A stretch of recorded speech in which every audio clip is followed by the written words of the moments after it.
Hello बच्चों, I am audible all of you. तो बच्चों, आपने एक चीज सुनी होगी, slow and steady always wins the race, जिसमें एक खरगोश होता है। वो स्पीड से पहले एक रेस के दौरान भागता है, लेकिन कुछ दूरी तय करने के बाद वो रुक जाता है और आराम करने लगता है। और इसी बीच जो कछुआ था वो स्लो मोशन में चलता हुआ, लेकिन वो कंसिस्टेंट था, लेकिन धीमे धीमे धीमे धीमे वो चला जा रहा था।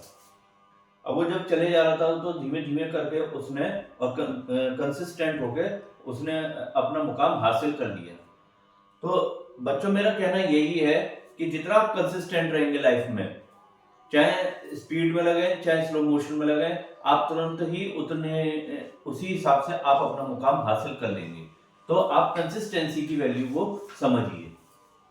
इसी क्रम में हम आज की क्लास स्टार्ट करते हैं। सबसे पहले आज की क्लास में हम बात रखते हैं भगवान बुद्ध के बारे में।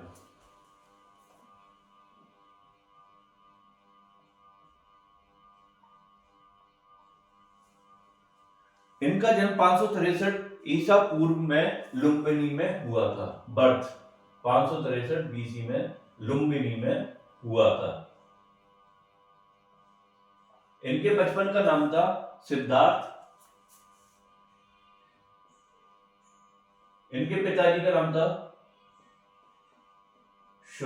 शुद्धोधन। माता का नाम था इनकी महामाया।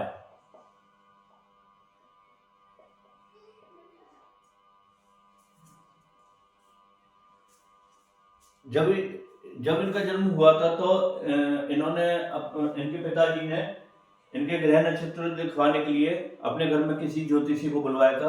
तो उस ज्योतिषी ने इनकी ग्रह नक्षत्रों को देख के बता दिया था कि ये लड़का आगे चल के संन्यास धारण कर लेगा। इसके चक्कर में इनके पिताजी ने इन्हें तमाम सुख सुविधाएं इन्हें बचपन से ही प्रोवाइड कराई थी। और इनका लालन पालन किया था इनकी मौसी गौतमी प्रजापति ने।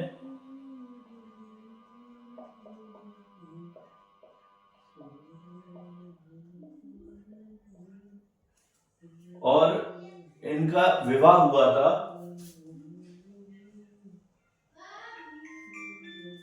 यशोधरा से।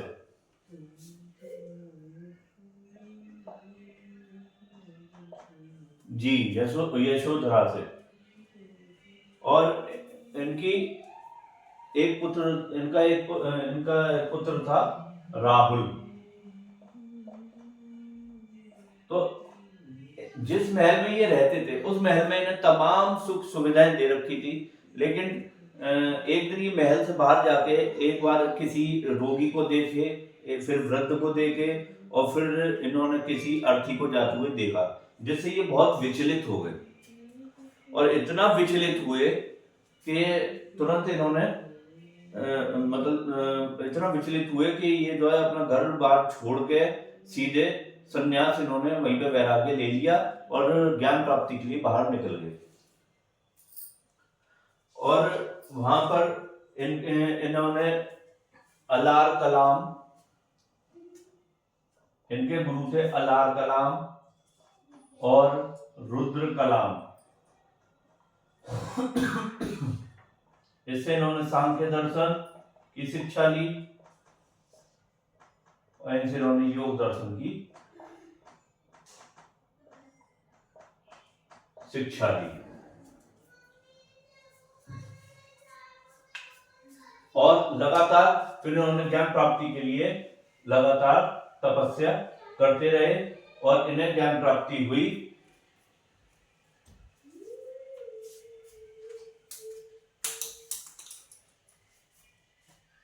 गया में निरंजना नदी के किनारे पीपल के पेड़ के नीचे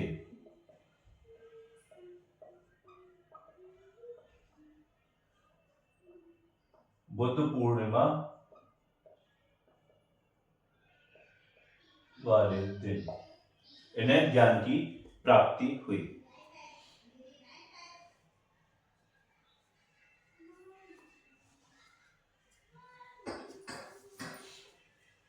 और इनके फिर इन्होंने अपने ज्ञान का प्रचार प्रसार करना स्टार्ट किया। और इन्होंने जो पहला उपदेश दिया था वो दिया था सारनाथ में। पहला उपदेश था इनका सारनाथ। सार्वधिक उपदेश इन्होंने कहां पर दिए, ये याद रखिएगा। और सार्वधिक उपदेश इन्होंने दिए श्रावस्ती में।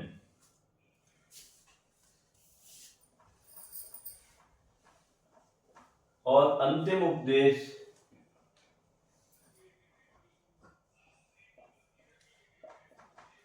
इन्होंने कहा दिया कुशीनगर में।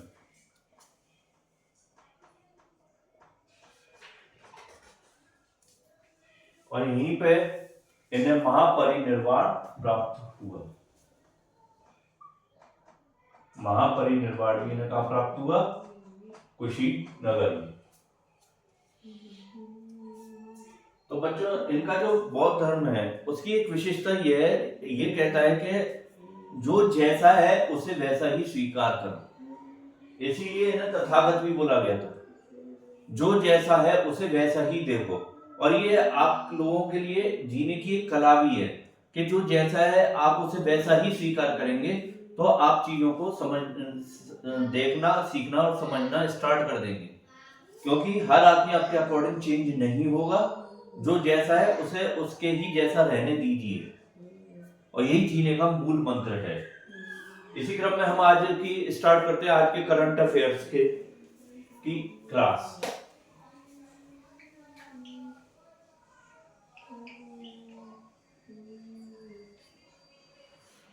हमारी पहली सुर्खी कहती है कि भारत ने तजाकिस्तान में अयानी एयरबेस बंद कर दिया।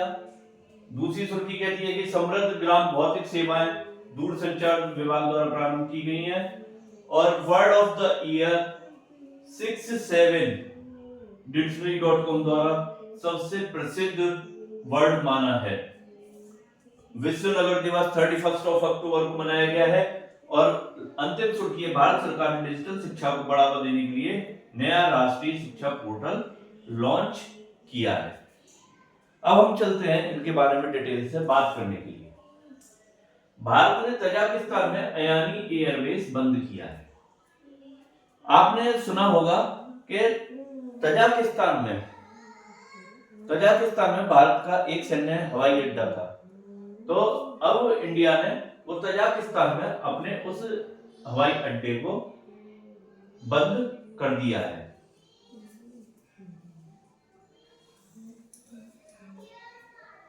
उसे बंद कर दिया है। तजाकिस्तान के पास अगर मैं पूछूं आपसे और कौन कौन सी कंट्री है, तजाकिस्तान के पास है तजाकिस्तान,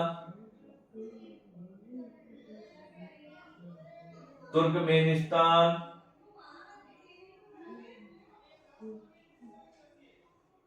किर्गिस्तान,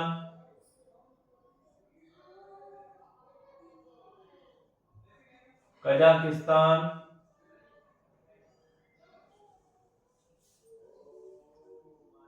और उज्बेकिस्तान।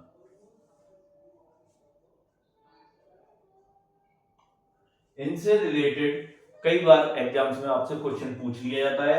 हाल फिलहाल एक टापी परियोजना के बारे में पूछा जाता है कि ये टापी परियोजना कहां से कहां तक स्टार्ट हुई है। ये इंडिया, पाकिस्तान, अफगानिस्तान से मिलकर बनी है। यहाँ पे भारत का तुर्कमेनिस्तान, अफगानिस्तान, पाकिस्तान, इंडिया, उससे रिलेटेड कई बार सवाल पूछ लिए जाते हैं। यहाँ पे भारत ने अपना एयर स्पेस बंद कर दिया है। अब हम चलते हैं अपनी अगली सुर्खी की तरफ। हमारी अगली सुर्खी कहती है कि समृद्ध ग्राम भौतिक सेवाएं दूरसंचार विभाग द्वारा प्रारंभ की गई है।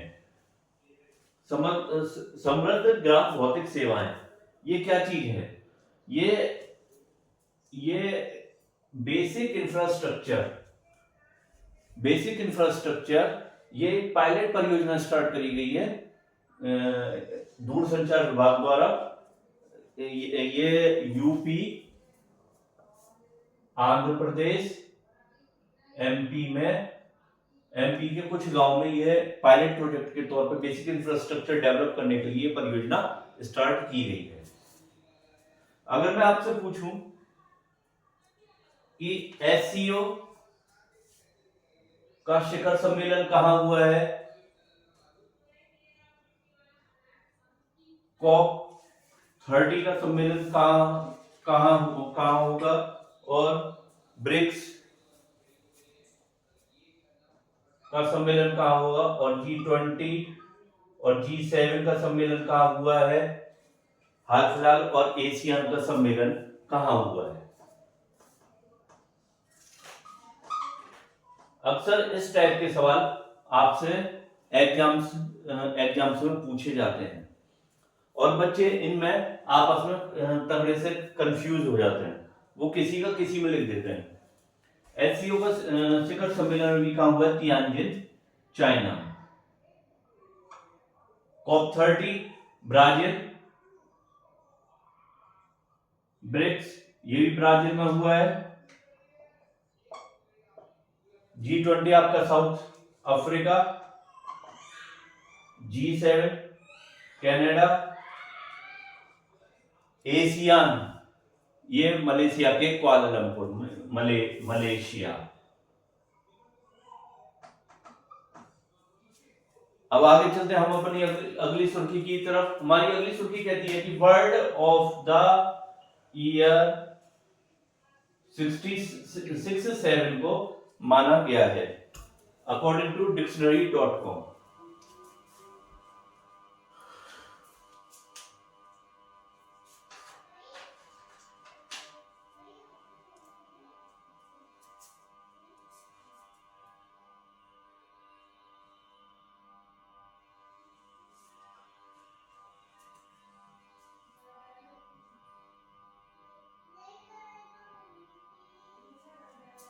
dictionary.com के हिसाब से जो जैन जी जो जनरेशन चल रही है, जैन जी,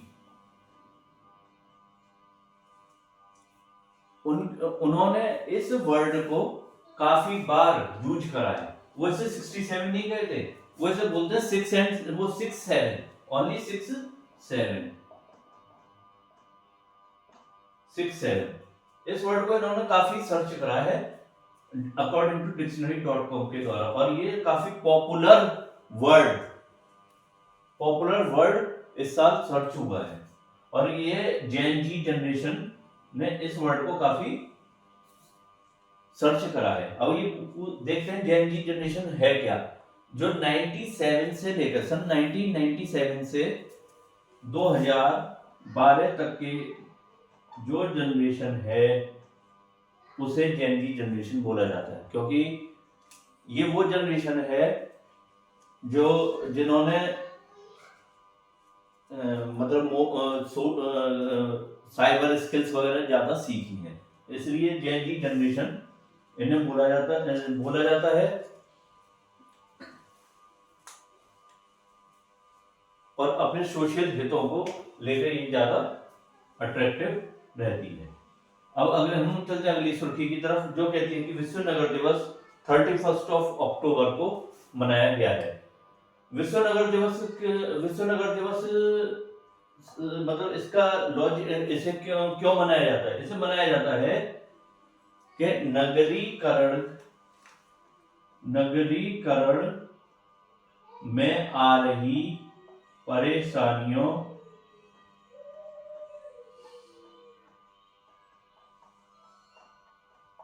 के निराकरण के लिए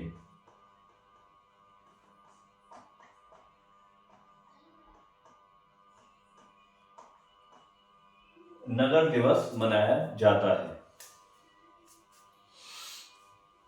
नगर दिवस से याद आया, आपने एक सुना होगा खाद्य दिवस। खाद्य दिवस कब मनाया जाता है?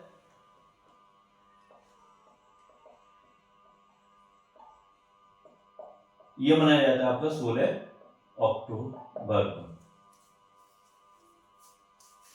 अब हम चलते अपनी अगली सुर्खी की तरफ। हमारी अगली सुर्खी कहती है कि भारत सरकार ने डिजिटल शिक्षा को बढ़ावा देने के लिए नया राष्ट्रीय शिक्षा पोर्टल लॉन्च किया है।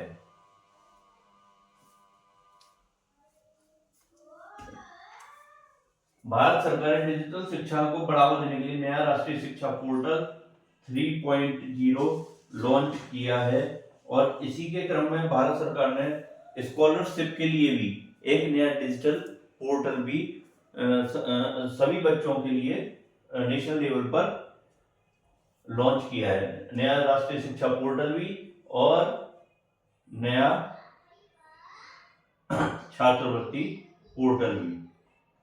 ये सारी चीजें बच्चों को उचित गाइडेंस